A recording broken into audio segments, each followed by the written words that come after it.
Bonjour à chacun, à chacune. Ça fait 1 an qu'on ne s'est pas vu. Bah oui, hein. Ouais, que la paix de Dieu qui surpasse toute intelligence puisse garder mon cœur, vos cœurs, dans la vérité de ce que nous savons, qui est consigné dans la parole. Alors, que dire en début d'année? Il y aurait tant de choses à dire. Sur la crainte, sur la paix, sur l'avenir, sur la santé, sur notre société, sur les choses qui nous entourent, ce que nous vivons. Et j'ai pensé qu'il était sage de pouvoir nous concentrer sur simplement l'Église, corps de Christ. En ce début d'année, rappelez des choses que vous savez, des choses qui sont un défi permanent, des choses que le Seigneur a instituées pour son Église au travers des apôtres, des disciples, des choses que vous avez accomplies et que nous allons par la grâce de Dieu accomplir encore ensemble. Alors je vous propose un texte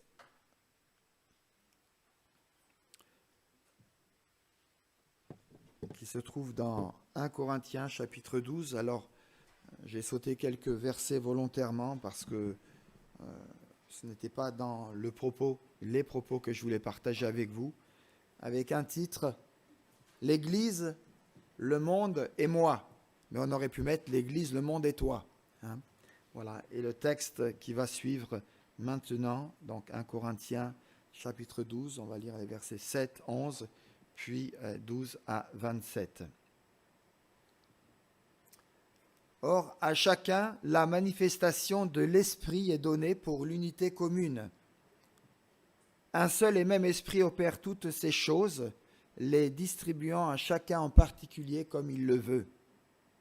Car comme le corps est un et a plusieurs membres, et comme tous les membres du corps, malgré leur nombre, ne forment qu'un seul corps, ainsi en est-il du Christ.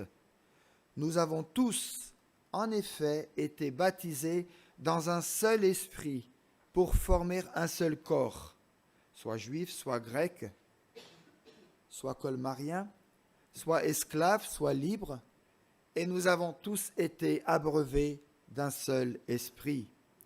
Ainsi le corps n'est pas un seul membre, mais il est formé de plusieurs membres. Si le pied disait « Parce que je ne suis pas une main, je ne suis pas du corps », ne serait-il pas corps pour cela? Et si l'oreille disait « Parce que je ne suis pas un œil, je ne suis pas du corps », ne serait-il pas du corps pour cela? Si tout le corps était œil, où serait l'ouïe? Si tout était ouïe, où serait l'odorat? Maintenant, Dieu a placé chacun des membres dans le corps comme il l'a voulu. Si tous étaient un seul membre, où serait le corps? Maintenant donc, il y a plusieurs membres et un seul corps. L'œil ne peut pas dire à la main « Je n'ai pas besoin de toi », ni la tête dire aux pieds « Je n'ai pas besoin de vous ». Mais bien plutôt, les membres du corps qui paraissent être les plus faibles sont nécessaires, et tout ce que nous estimons être les moins honorables du corps, nous les entourons d'un plus grand honneur. Ainsi nos membres, les moins décents, reçoivent le plus d'honneur, tandis que ceux qui sont décents n'en ont pas besoin. J'ouvre une parenthèse que je referme, ça ne veut pas dire que nous les négligeons, c'est une histoire de priorité et de sensibilité. Dieu a disposé le corps de manière à donner plus d'honneur à ce qui en manquait, afin qu'il n'y ait pas de division dans le corps, mais que les membres aient également soin les uns des autres. Et si un membre souffre, tous les membres souffrent avec lui. Et si un membre est honoré, tous les membres se réjouissent avec lui. Si vous êtes le corps de Christ et vous êtes ses membres, chacun pour sa part.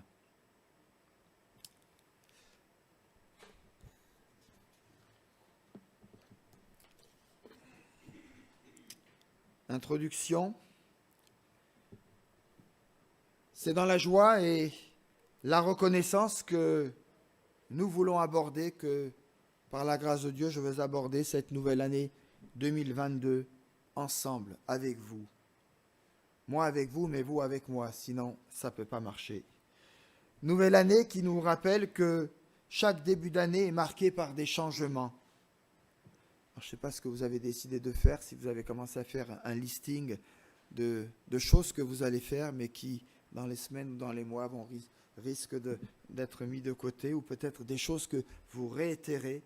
En tout cas, des occasions également qui nous sont données pour réfléchir ensemble sur nos avancées, nos engagements, nos implications ici ou là. Et c'est, me semble-t-il, la vie normale de l'Église, la vie normale d'une Église.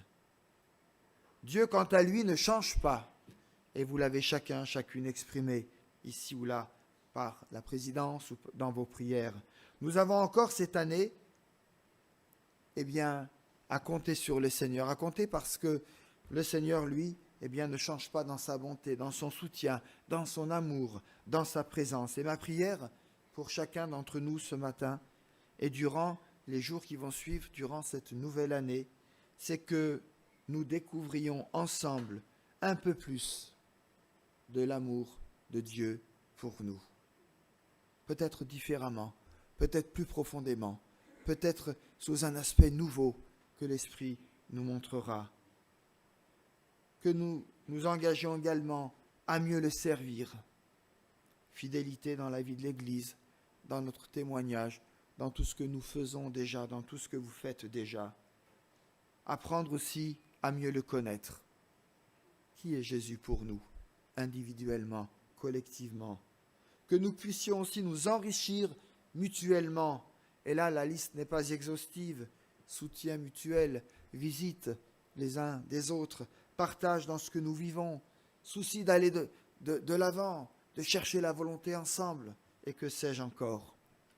Frères et sœurs, c'est sur ce dernier aspect que j'aimerais m'arrêter ce matin avec vous, sur cet enrichissement mutuel, et dire en tout premier que ces quelques versets que nous venons de lire nous montrent combien dans la vie de l'Église, l'Esprit Saint, le Saint-Esprit, joue un rôle essentiel par plusieurs aspects brièvement mentionnés ici.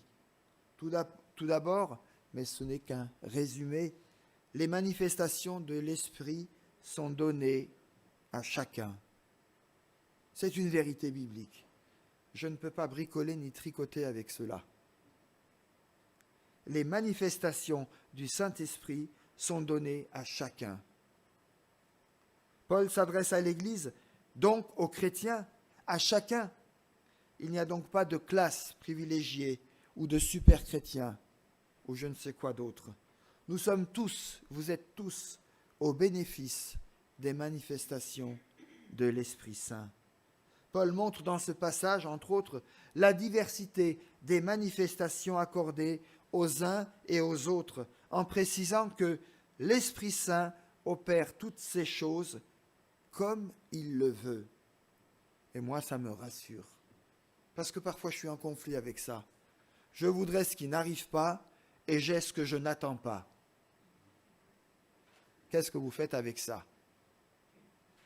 Ceci nous aide à garder la bonne attitude dans les jugements de valeur que nous pouvons avoir les uns à l'égard des autres, dans nos comparaisons, dans nos comportements humains. Rappelons-nous que c'est Dieu par son esprit qui est et qui restera souverain. Un autre élément sur lequel Paul insiste concerne le rôle du baptême du Saint-Esprit.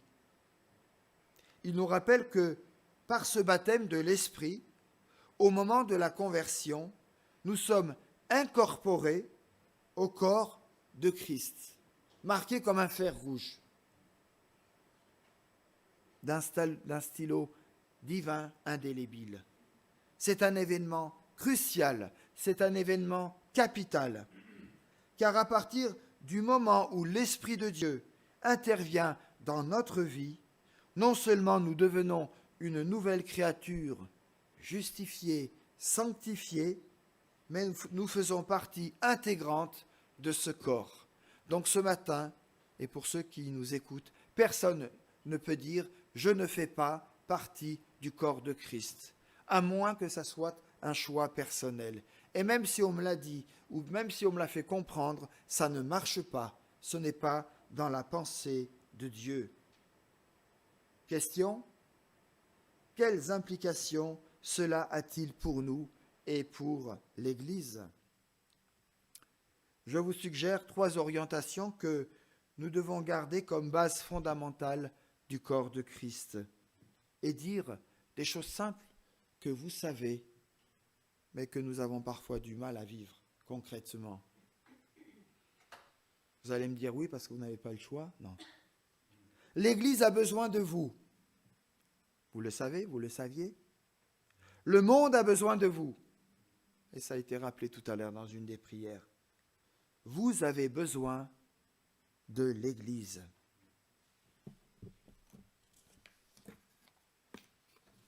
Dire d'abord que l'Église a besoin de vous. L'Église, c'est nous, avec ce que nous sommes, avec ce que nous avons, avec ce que nous disons, avec ce que nous faisons. Ceci nous renvoie à l'image d'un corps. L'image du corps comme principe général. L'image du corps que prend l'apôtre Paul ici pour parler du corps de Christ nous rappelle indirectement ce point essentiel. Un corps a besoin de chacun de ses membres. Et vous pouvez comprendre, et j'ai besoin de l'aide de l'Esprit pour comprendre cette dimension dans le champ, non pas magnétique, mais dans le champ spirituel de l'œuvre de Dieu. Un corps a besoin de chacun de ses membres. Un corps est en bonne santé lorsque tous les membres fonctionnent correctement et en harmonie. Nous le savons bien avec notre corps physique.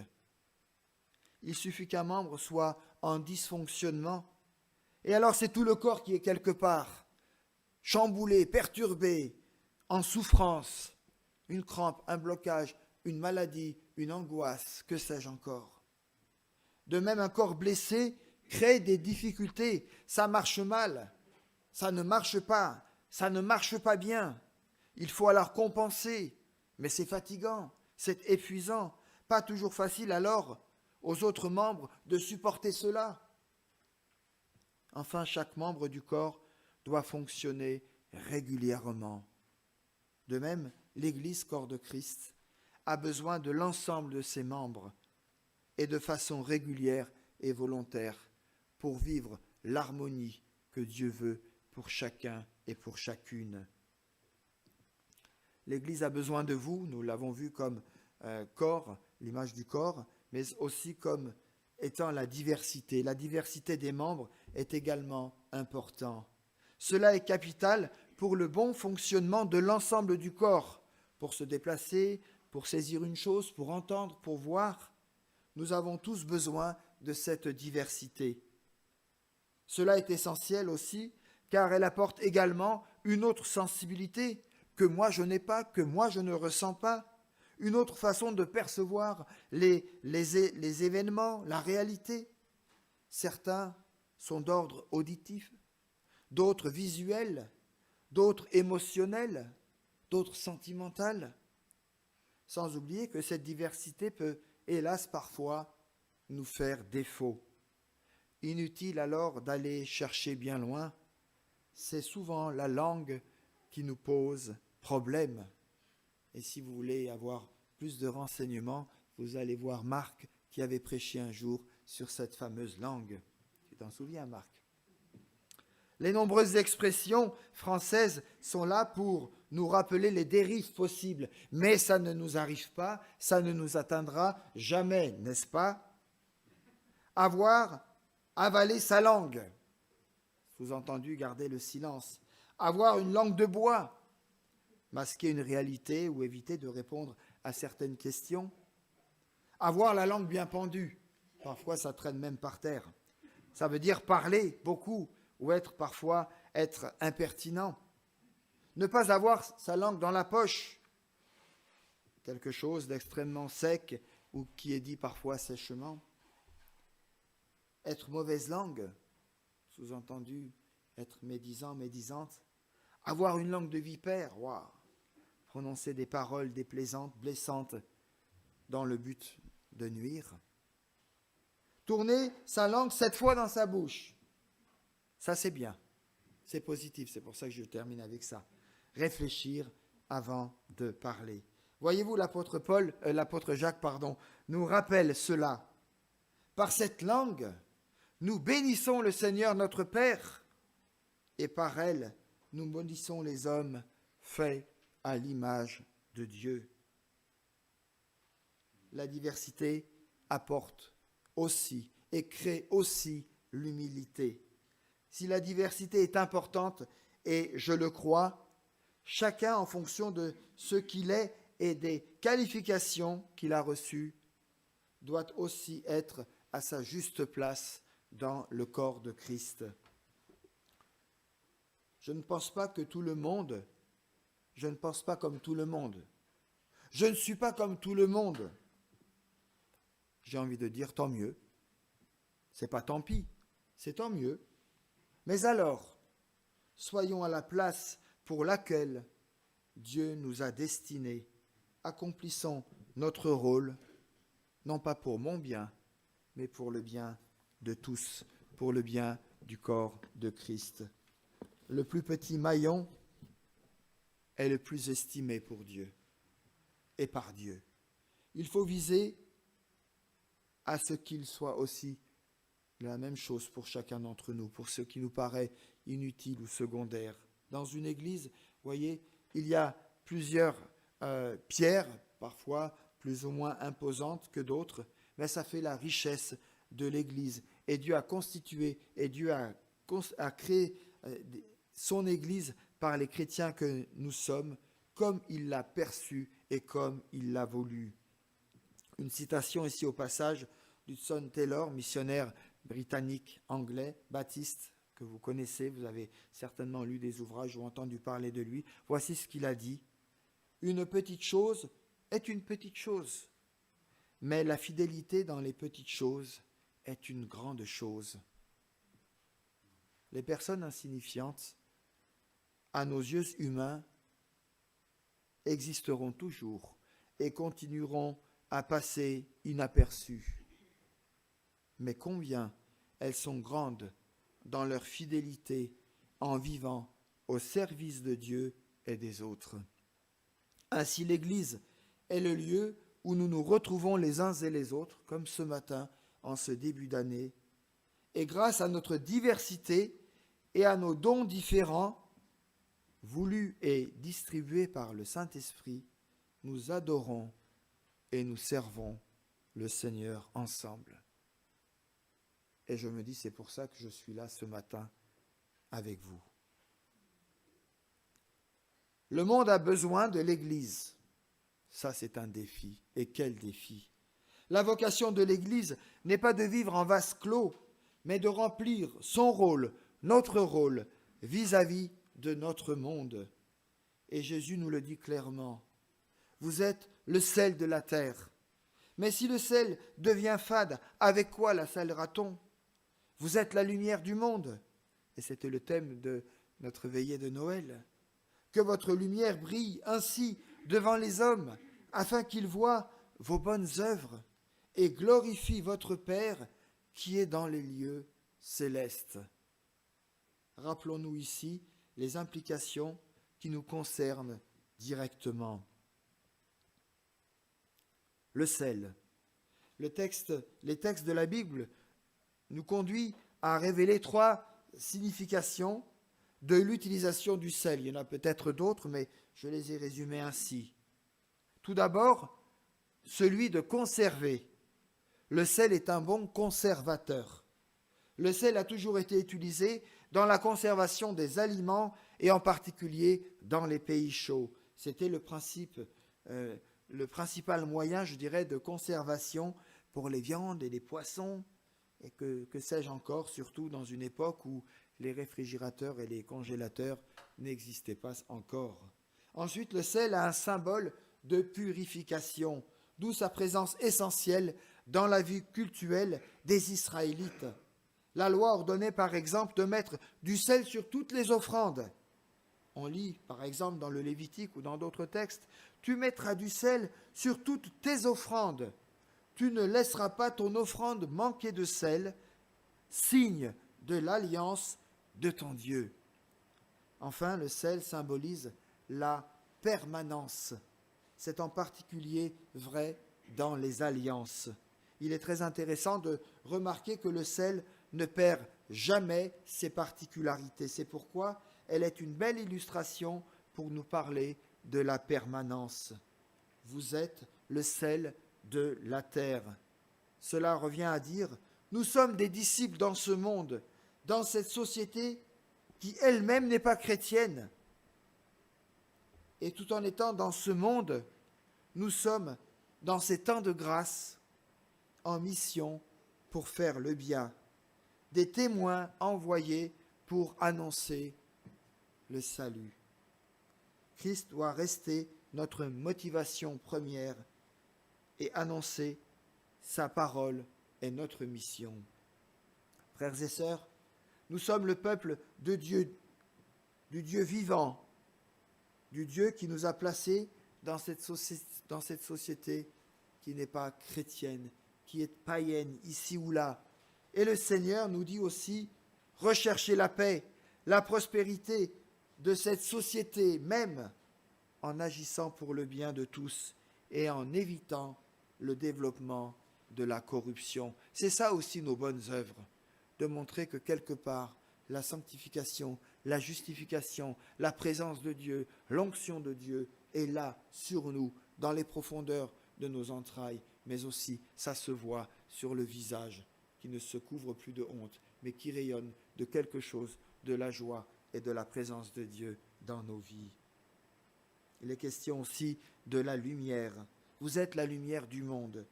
Jésus nous exhorte à être ce que nous sommes. On n'est pas la lumière du monde, on l'est devenu en Jésus. Ne cherchons pas à être lumière. Apprenons ensemble, et par la grâce de Dieu, à briller encore plus et à veiller à ce que ce lumignon qui parfois est fragile ne s'éteigne pas. Et s'il s'éteint, eh bien soyons de ceux qui rallument et non pas de ceux qui éteignent. Vous êtes la lumière du monde. Jésus nous exhorte à être ce que nous sommes. Il met l'accent sur un second rôle de l'Église, à savoir proclamer la grâce de Dieu, ce qui revient à dire, si vous ne le faites pas, je suis peut-être dur avec ça parce que ce n'est pas facile, ni pour moi ni pour vous, si vous ne le faites pas, personne ne le fera à votre place. Mais bien sûr, le Seigneur nous fait grâce et le Seigneur nous accompagne. Cette mission de l'Église peut se vivre de différentes manières, personnellement ou en Église. Bien que le ministère spécial d'évangéliste ne soit pas donné à tous, elle est la mission de tous les chrétiens. C'est le sens de l'emploi de l'illustration de la lampe que nous trouvons également dans Matthieu chapitre 5, dans les versets 14 et suivants. Nous sommes tous, nous dit le texte, comme des flambeaux dans le monde, au milieu d'une génération perverse, portant la parole de vie. Nous sommes les témoins du Seigneur, nous qui l'avons rencontré, et devons le partager à ceux et celles que Dieu mettra sur notre route, ou peut-être qu'il a déjà mis sur notre route. Nous ne sommes pas limités à aucun moyen, à aucune rencontre type stéréotypée, même si nous avons nos traditions ou nos habitudes. Mais nous sommes encouragés à annoncer d'une manière ou d'une autre, parfois avec des styles qui ne sont pas les nôtres et qui pourraient nous déranger, à annoncer d'une manière ou d'une autre la bonne nouvelle de l'œuvre de Jésus-Christ, ce qu'il est et ce qu'il a fait pour nous. Le culte, comme chacun de nos activités, est une occasion parmi tant d'autres pour annoncer la parole de vie et d'espérance. Matthieu, dans ce même chapitre 5, parlera encore d'œuvres bonnes ou de bonnes dispositions selon certaines traductions. Les bonnes œuvres n'apportent certes pas le salut, mais elles sont l'expression de notre foi, de notre sincère communion les uns avec les autres mais aussi avec le Seigneur. Paul le dira encore, rappelle-leur d'être prêts à toute bonne œuvre, que ceux qui ont cru en Dieu s'appliquent à exceller dans les bonnes œuvres. Tite chapitre 3. Chers amis, le but de notre existence est de montrer le Père et de le glorifier, d'être cette lumière pour ceux qui nous voient, afin qu'ils puissent glorifier le Père qui est dans les cieux. Le monde est en souffrance. Et j'ai envie de dire, l'Église aussi est en souffrance aujourd'hui. Mais revenons au monde. Le monde est en souffrance et a besoin de chrétiens, de chrétiennes, de jeunes, de personnes âgées, de disciples engagés qui n'ont pas peur de retrousser leurs manches de leur chemise pour aller aider leurs concitoyens. Le monde a besoin de chrétiens qui vivent leur foi avec zèle et assurance. Des chrétiens qui prient pour leur pays, des chrétiens qui prient pour leurs autorités, pour leurs voisins, pour leurs collègues de travail, pour les membres aussi de l'Église, pour ceux qu'on voit et pour ceux qu'on ne voit pas ou moins. Vous avez besoin de l'Église. En raison de la diversité, nous n'avons pas toutes les mêmes qualités, les mêmes dons spirituels. Certains travaillent davantage avec leur tête, d'autres davantage avec leurs mains, du moment que ce ne soit pas trop avec la langue. Mais surtout avec le cœur, ce que je souhaite pour chacun, pour chacune. La diversité rend donc notre complémentarité nécessaire et indispensable, car j'ai besoin de vous. Vous ne le saviez pas, je vous l'ai dit. Vous avez besoin des frères et des sœurs. Nous avons besoin des uns et des autres. Il est question aussi de la cohésion, d'une bonne cohésion de l'ensemble. Les dons et les ministères de chacun permettent par leur service la bonne cohésion de l'ensemble. Cette unité n'est pas parfaite, loin de là, mais le Saint-Esprit travaille en nous pour maintenir cette cohésion dans nos engagements. Ainsi, l'un plante, l'autre arrose, mais c'est Dieu qui fait croître. C'est Dieu qui fera croître. Ceci nous rappelle également qu'un chrétien n'est pas appelé à vivre seul et isolé. L'édification mutuelle fait donc partie intégrante de ce qui est nécessaire à mon développement, à ton développement, à notre développement. La nourriture que nous pouvons recevoir à l'Église par le ministère des uns et des autres contribue alors à notre croissance et à notre maturité spirituelle. Et c'est dans cela que nous allons travailler tout au long de l'année, par la grâce de Dieu. Alors, en conclusion, nous pouvons rendre grâce à Dieu pour l'Église, pour notre Église, pour son Église, pour les frères et les sœurs qu'il m'a donnés. Est-ce que j'en suis conscient? Quelle valeur ont-ils pour moi? Pour l'édification mutuelle et les ministères des uns et des autres, parce que j'ai ma place dans l'Église du Seigneur et dans l'Église de la Bonne Nouvelle à Colmar. Rendre grâce à Dieu, car je peux donner également. Il y a plus de joie à donner qu'à recevoir. Donner à Dieu ma reconnaissance, ma louange, mon adoration, n'est-ce pas là le but premier du culte? Partager aussi avec mes frères et sœurs ce que j'ai reçu et compris pour notre édification mutuelle. Donner aussi pour le besoin de l'Église, besoin matériel, besoin spirituel. Rendre grâce à Dieu aussi pour l'exemple de Jésus-Christ. Jésus-Christ reste pour chacun de nous l'exemple par excellence dans sa manière d'agir. Ainsi, je reprendrai ici, ou je retiendrai plutôt 3 mots qui pourraient résumer l'excellence que nous avons vue au travers de ce texte et qui est couronnée par le Seigneur Jésus-Christ. SAV. SAV. Alors, ce n'est pas service après-vente, vous l'avez compris. Servir, aimer et veiller. Servir et non être servi. c'est toute une école, c'est toute une démarche, c'est toute une discipline, mais nous allons y arriver par la grâce de Dieu. Aimer chacun, exprimer son amour en action et en vérité. Ce n'est pas ceux qui disent Seigneur, Seigneur, qui seront sauvés, c'est ceux qui font ma volonté. Et une des volontés du Seigneur, c'est de nous aimer les uns les autres pour que le monde voit notre amour. Manifestation de Dieu en chacun de nous. Ensuite et enfin, veiller dans le sens positif, c'est-à-dire prendre soin. Jésus, notre divin pasteur, a pris soin et prendra soin de nous tout au long de l'année. Pasteur divin qui veille sur ses disciples, qui les met parfois à l'écart, qui les porte parfois sur son dos, qui les pousse un peu plus loin, ou comme pour les disciples d'Emmaüs, qui les abandonne pour un temps, pour les retrouver dans une autre grâce, dans une autre saison de vie, dans une autre mission, dans une bénédiction supplémentaire. Frères et sœurs, et je terminerai par là, que le Seigneur nous conduise ensemble dans cette nouvelle année 2022. Je ne sais pas de quoi elle sera faite. Dieu ne m'a pas révélé sa vision pour 2022.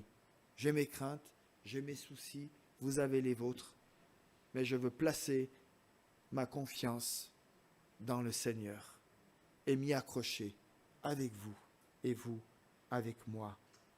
Devant nos défis, devant aussi nos inconnus, avec ce qu'on entend, avec les différents variants. Il n'y a pas que la Covid, il y a d'autres variants qui sont aussi dangereux, voire nocifs. Devant ces défis, devant ces inconnus, que Dieu en Jésus-Christ soit glorifié dans nos vies et par son Église, qui est son Église et sur laquelle il a promis de veiller jusqu'à son retour. Et que par sa grâce toute suffisante, il vous accorde une pleine lumière et qu'il augmente l'acuité de votre vision spirituelle afin que vous compreniez en quoi consiste l'espérance vivante à laquelle vous avez été appelés et que vous sachiez quelle merveille vous êtes en droit d'attendre de sa part, car inépuisable est la richesse et glorieuse de l'héritage que Dieu réserve à tous ceux et à toutes celles qui lui appartiennent. Que vous compreniez et que vous preniez conscience de l'étendue incommensurable du pouvoir dont il dispose en faveur de nous, qui plaçons notre confiance en lui. Vous l'avez compris, c'est le texte biblique emprunté de Paroles vivantes d'Alfred Kuhn, et ce texte, c'est Éphésiens, chapitre 1er, versets 18 à 19, que j'ai trouvé enrichissant aussi dans cette traduction. Alors je nous souhaite une bonne et abondante année 2022 sous le regard aimant et veillant de notre tendre et divin berger. Amen. Amen.